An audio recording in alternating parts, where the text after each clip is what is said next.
முதலாவது கேள்வி என்னன்னு சொன்னா, சகோதரர் முஹம்மத் சுதைசி அவர்கள் கேட்கிறார்கள், ஏஐ தொழில்நுட்பத்தை வைத்து கிராஃபிக் மூலம் விளம்பரம் செய்வது கூடுமா என்று கேட்கிறார். அதாவது இந்த ஏஐ என்ற தொழில்நுட்பம் ஒன்று தற்போது உருவெடுத்து வருகிறது. மிகப்பெரிய அளவுல மனிதர்களை பிரமிக்க வைக்கக்கூடிய நிலையில் ஆர்டிபிஷியல் இன்டெலிஜென்ஸாக, செயற்கை அறிவாக இந்த ஏஐ தொழில்நுட்பம் செயல்பட்டு வருவதை நாம் பார்க்கிறோம்.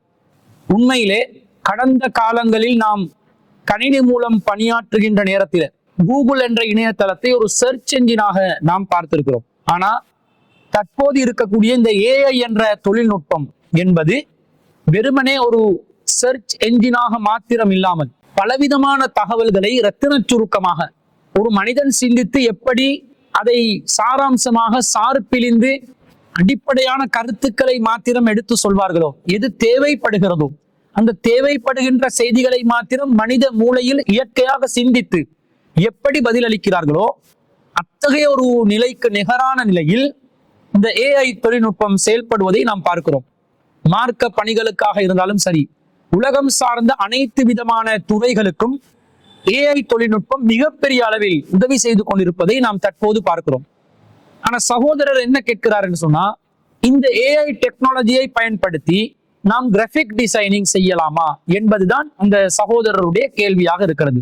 கிராஃபிக் டிசைன் என்பது கணினி, மொபைல் போன்ற சாதனங்களை பயன்படுத்தி கிராஃபிக் மூலம் உருவம் வரைதல், தேவைப்படுகின்ற நிலையில் பலவிதமான உருவங்களை உருவாக்கக்கூடிய ஒரு தொழில்நுட்பம் தான் இந்த கிராஃபிக் மூலமாக செய்கிறார்கள். இப்படி செய்வது மார்க்க ரீதியாக அனுமதிக்கப்பட்டிருக்கிறதா என்பது அந்த சகோதரருடைய கேள்வியாக இருக்கிறது. முதலாவது அடிப்படை என்னன்னு சொன்னா, உருவங்கள் குறித்து இஸ்லாத்தில் ஒரு தெளிவான நிலைப்பாடு இருக்கிறது. அந்த நிலைப்பாடு என்னவென்று சொன்னால், நபிகள் நாயகம் ஸல்லல்லாஹு அலைஹி வஸல்லம் அவர்கள் தெளிவாக உருவம் வரைபவர்களை எச்சரிக்கை விடுத்திருக்கிறார்கள். என்ன சொல்கிறார்கள்? இன்ன அஷத்தன் நாசி அதாபன் இன்தல்லாஹி யௌமல் கியாமத்தி, கியாமத் நாளில் அல்லாஹ்விடத்திலே மனிதர்களில் மிகவும் கடுமையான வேதனைக்குரியவர்களாக இருக்கக்கூடியவர்கள் அல் முஸவ்விரூன், உருவங்களை வரைபவர்கள் தான் என்று நபிகள் நாயகம் ஸல்லல்லாஹு அலைஹி வஸல்லம் அவர்கள் கூறிய செய்தி ஸஹீஹுல் புகாரியிலே 5950வது செய்தியாக முஸ்லிம் பின் சுபைஹ் ரஹ்மத்துல்லாஹி அலைஹி அவர்கள் அறிவிக்கக்கூடிய ஒரு செய்தியை நாங்க பார்க்கிறோம். அப்ப இஸ்லாத்துல உயிரினங்களை, உயிருள்ளவைகளை உருவமாக வரைவதை அல்லாஹ்வின் தூதர் ஸல்லல்லாஹு அலைஹி வஸல்லம் அவர்கள் தடுத்திருக்கிறார்கள். ஆனால் இந்த கிராஃபிக் மூலமாக உருவங்களை உருவாக்குவது என்பது ஒரு சாதாரணமாக மனிதன் உருவத்தை நேரடியாக வரைவதை போன்ற ஒரு நிலையில் இருக்கிறதா என்பதை நாங்கள் கவனிக்க வேண்டும். கிராஃபிக் மூலமாக டிசைன் உருவாக்குவது என்பது நேரடியாக ஒரு உருவத்தை வரைவது போன்ற ஒரு நிலையில் அது இருக்காது. ஏனென்று சொன்னால் அது கணினி மூலம், மொபைல் மூலம் அல்லது ஏதோ ஒரு தொழில்நுட்ப சாதனத்தை பயன்படுத்தி திரையிலே நாம் வரையக்கூடிய ஒன்றாக இருக்கிறது. திரையில் வரையக்கூடிய ஒன்றை பொறுத்தவரையில் அது நிரந்தரமான ஒரு உருவமாக இருக்காது. எப்போது நாங்கள் திரையில் அதை உருவாக்குகிறோமோ அப்போதுதான் அந்த உருவங்கள் காட்சிப்படுத்தப்படும். திரையிலிருந்து அது அகற்றப்படுகின்ற நேரத்தில், அதாவது கணினியோ அல்லது மொபைல் போன் போன்ற நவீன சாதனங்களை நாங்கள் பயன்படுத்தாது அதை செயலிழக்க வைக்கக்கூடிய நிலையில் நாங்கள் ஆக்கும் பொழுது அந்த உருவம் திரையிலிருந்து அகற்றப்பட்டு விடுகிறது. இது எப்படிப்பட்ட ஒரு நிலையில் இருக்குதுன்னு சொன்னா, உதாரணமாக தண்ணீரிலே நாங்கள் எங்களுடைய முகத்தை பார்க்கலாம். நாம் தண்ணீருக்கு முன்னாடி நம்முடைய முகத்தை காட்டும் பொழுது நம்முடைய உருவத்தின் பிம்பம் அந்த தண்ணீரில் நாம் காணலாம். நாம் அந்த தண்ணீரை விட்டு அகன்று விட்டால் அந்த பிம்பம் அந்த தண்ணீரில் இருக்காது. அதே போன்று கண்ணாடியிலே நாங்கள் நம்முடைய முகத்தை பார்க்கும் பொழுது நம்முடைய உருவத்தின் பிம்பம் அந்த கண்ணாடியில் நமக்கு தெரிகிறது. அதில் மூலமும் நாம் ஒரு உருவத்தை தான் உருவாக்குகிறோம். ஆனால் நாம் எப்போது முகத்தை பார்க்கக்கூடிய கண்ணாடியை விட்டு நாம் வெளியேறி விடுகிறோமோ, அகன்று விடுகிறோமோ, அந்த நேரத்தில் அந்த கண்ணாடியில் காட்சி அளிக்கப்படுகின்ற நம்முடைய உருவம் அகன்றுவிடும். இது போன்ற ஒத்ததான ஒரு நிலையில் தான் இந்த கிராஃபிக் மூலமாக டிசைன்கள் உருவாக்குவது, உருவங்களை நாம் உருவாக்குவதும் இருக்கிறது. நம்முடைய முகத்தை பார்ப்பதற்காக கண்ணாடியை பயன்படுத்த கூடாது என்று யாராவது சொல்லுவோமா? மார்க்கத்துல அதுக்கு ஏதாவது தடை வந்திருக்குதா? இல்ல. நம்முடைய முகத்தை தண்ணீரில் பார்க்க கூடாது என்று அல்லாஹ்வின் தூதர் ஸல்லல்லாஹு அலைஹி வஸல்லம் அவர்கள் தடுத்திருக்கிறார்களா? இல்ல.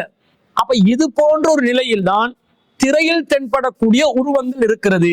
அந்த திரைக்கு நாம் மின்சார சக்தியை வழங்குகின்ற நேரத்தில் அது காட்சி அளிக்கப்படும்.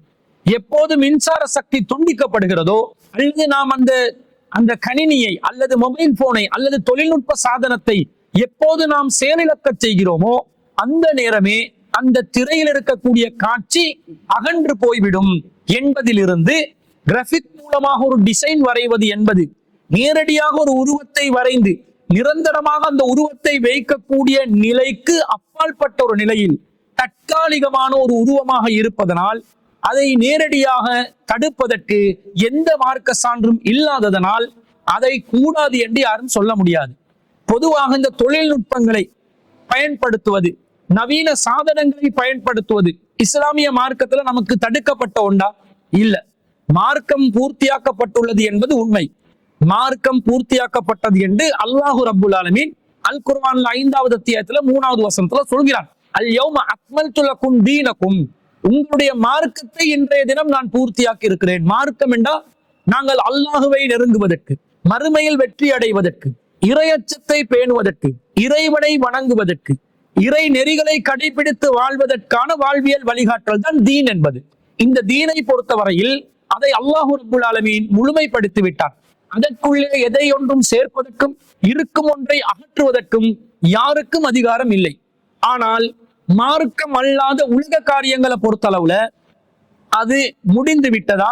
இஸ்லாமிய மார்க்கம் உலக காரியங்களை பூர்த்தியாக்கப்பட்டு விட்டது என்று சொல்லி இருக்கிறதா என்று பார்த்தால் எங்கேயும் இல்லை.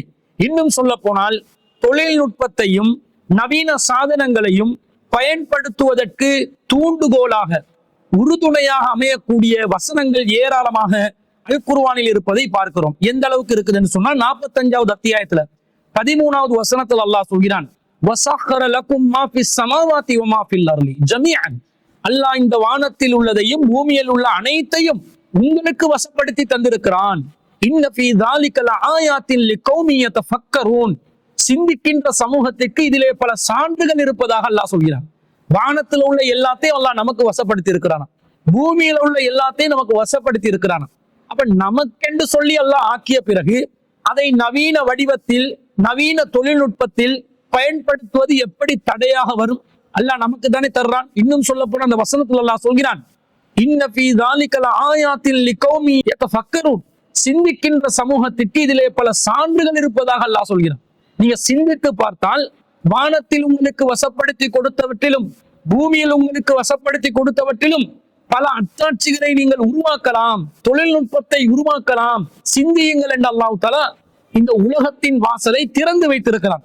அதே போல 16வது அத்தியாயத்துல 8வது வசனத்துல அல்லாஹ் சொல்லும் போது, வல் ஹைல வல் பிகால வல் ஹமீர லிதர்கபூஹா வஸீனத்தன், குதிரைகள், பிகால் என்ற கோவேறு கழுதைகள் இது எல்லாம் உங்களுக்கு அதன் மீது ஏறி பயணம் செய்வதற்காகவும் வஸீனத்தன் அலங்காரமாகவும் அல்லாஹ் தந்திருக்கிறான் என்று சொல்லிட்டு, வயஹ்லுகு மா லா தஅலமூன், நீங்கள் அறியாதவற்றை அல்லாஹ் இனி படைப்பான் என்று அல்லாஹ் தஆலா இந்த வசனத்துல சொல்றதை நாங்க பார்க்கிறோம். அப்ப என்ன அல்லாஹ் சொல்கிறான்? தெளிவாக நீங்கள் பயணிக்கின்ற தற்போதைய வாகனங்களை விட தொழில்நுட்பம் வளர்ந்த, தொழில்நுட்பத்தின் உச்சத்தை தொட்ட நவீன ரகத்தில் வாகனங்கள் வரும் என்று அல்லாஹ் தஆலா ரசூல் ஸல்லல்லாஹு அலைஹி வஸல்லம் அவர்களுடைய காலத்திலேயே சொல்லிவிட்டார்.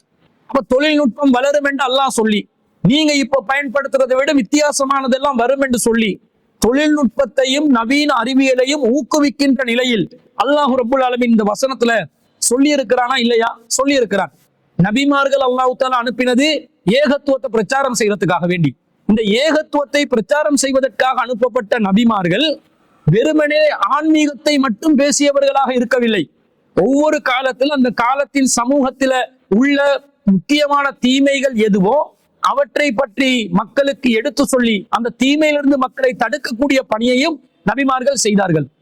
அப்படி நபிமார்கள் செய்த பணியில் சுலைமான் அலைஹிஸ்ஸலாம் அவர்களுக்கு அல்லாஹ் தஆலா இந்த தூதுத்துவம், சமூக சீர்திருத்தம் என்பதற்கு அப்பால் இன்னொரு முக்கியமான ஒரு கலை அல்லாஹ் தஆலா படிச்சு கொடுத்ததாக சூரத்துல் அன்பியால 21வது அத்தியாயத்துல 80வது வசனத்துல அல்லாஹ் சொல்கிறான், வஅல்லம்னாஹு ஸன்அத லபூஸின் லகும், உங்கள் போரின் போது உங்களை காக்கும் உங்களுக்குரிய கவச ஆடை முறையை, அதை செய்யும் முறையை, அந்த தொழில்நுட்பத்தை நாம் சுலைமான் அலைஹிஸ்ஸலாம் அவருக்கு கற்றுக் கொடுத்தோம் என்று சொல்லி அல்லாஹ் தஆலா சொல்கிறார்.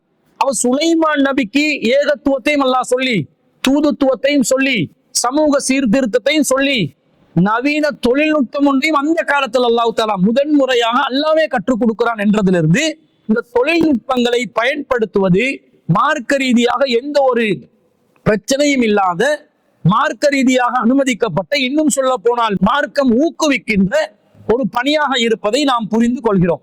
அப்ப இந்த கிராபிக் டிசைனிங் ஏஐ டெக்னாலஜி மூலமாக செய்வதில் என்ன பிரச்சனை இருக்குது? உருவம் என்பது நேரடியாக நிரந்தரமாக வரையக்கூடிய விதத்தில் தான் ரசூலா தடுத்து இருக்கிறாங்க. அதிலும் சில விதிவிலக்குகள் இருக்கின்றன, ஏற்கனவே நாங்க தெளிவுபடுத்தி இருக்கிறோம். அப்படி இருக்கிற நிலையில திரையில் ஒரு கிராபிக்காக வரையக்கூடிய, அது தற்காலிகமாக திரையில் நிற்கக்கூடிய ஒரு உருவத்தை வரைவது என்பது எந்த அடிப்படையில் தடை என்றாகும்?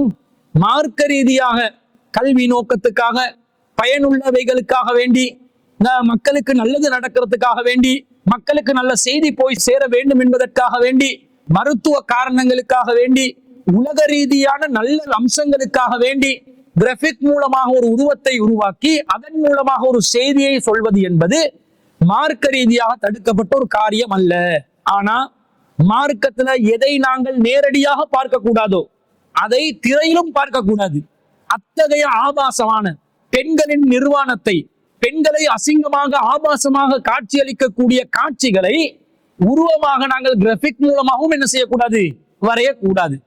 மக்களுக்கு தவறான செய்திகளை போதிக்கக்கூடிய உருவங்களை உருவாக்கி மக்களை வழிகெடுக்கக்கூடிய விதத்தில் ஏதாவது ஒரு கிராபிக் டிசைனை நாங்க பண்ணுவோம் என்றால் அது கூடாது. அது பொதுவாக நாங்க செய்யக்கூடாதது, உலகத்துல நாங்க செய்யக்கூடாதது, நிஜமான வாழ்க்கையில செய்யக்கூடாதது, நிழலான திரையுலகத்திலும் நிழலான கணினி உலகத்திலும் தொழில்நுட்ப ரீதியாகவும் நாங்க செய்யக்கூடாது என்பதை நாங்கள் இயற்கையாக புரிந்து கொள்கிறோம். அந்த அடிப்படையில ஏஐ தொழில்நுட்பத்தை பயன்படுத்தி, செயற்கை நுண்ணறிவை பயன்படுத்தி நாங்கள் தெளிவாக கிராபிக் டிசைன் போன்ற காரியங்களில் திரையில் ஏற்படுத்திக் கொள்வது, கணினியில் ஏற்படுத்திக் கொள்வது மார்க்க ரீதியாக தடுக்கப்பட்ட காரியம் அல்ல. மார்க்க ரீதியாக நேரடியாகவே எது தடுக்கப்பட்டிருக்கிறதோ, பெண்களை நிர்வாணப்படுத்தி ஆபாசமாக காட்சியளிக்க வைத்து மக்களை வழிகெடுக்கக்கூடிய எந்த ஒரு செய்தியையும் பரப்பக்கூடிய விதத்தில் ஒரு உருவத்தை நேரடியாக உருவாக்குவதும் தடை, நேரடியாக பார்ப்பதும் தடை, அதை திரையுலகத்தில் ஆர்டிபிஷியல் இன்டெலிஜென்ஸ் மூலமாக பார்ப்பதும் தடை என்ற அந்த நிலையை தாண்டி, அதை தவிர ஏனையவைகளை நாங்கள் ஏஐ டெக்னாலஜி மூலமாக, கிராபிக் டிசைனிங் மூலமாக செய்து கொள்வதை மார்க்கம் தடுக்காது என்பதுதான் அந்த சகோதரர் கேட்ட கேள்விக்கு நாங்கள் பதிலாக பதிவு செய்து கொள்கிறோம்.